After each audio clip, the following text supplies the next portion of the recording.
When I visited Dr. Brecht at the University of Florida, he was able to share with us a huge amount of research that various scientists were doing to support the fresh produce trade. In the post-harvest community, whether it's in the private sector such as Transfresh or the university sector, our overall goal is to try to develop processes and services that will increase the consumption of fresh produce, increase the taste, increase the value.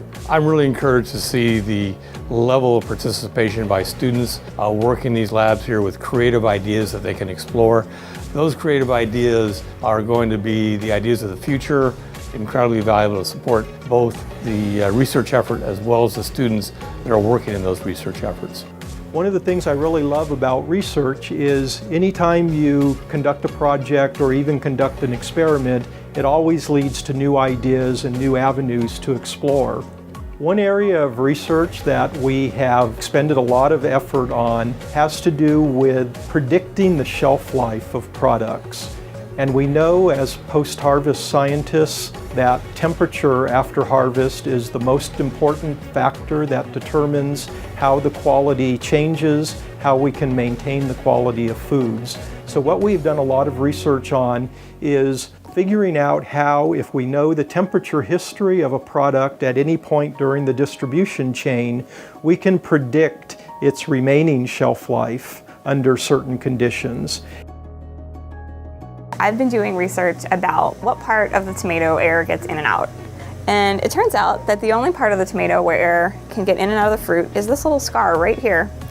And that's really important because we want to know where bacteria can get in and out because we don't like them. So we've been doing experiments where we put the tomato underwater in a low pressure environment.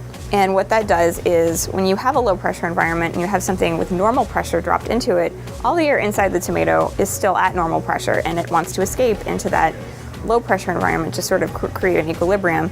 And if we put it underwater, we can sort of track where the air is coming out. You see the bubbles coming right out of that little stem scar.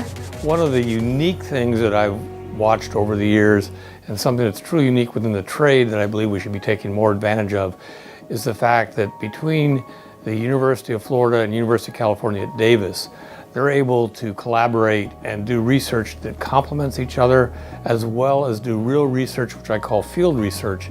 That type of collaboration allows the trade to be able to look at new or old processes that are in the commercial environment and evaluate them to value what they truly mean and do it on a very scientific and research-oriented basis. I think delivering fruit to our consumers is a composite of everything we can learn both in the private and public sector. We can't ignore either sector. We have to acknowledge that science has brought us as far as it has today, and it's going to continue to expand our capabilities to provide good tasting food to our consumers as well as to ourselves.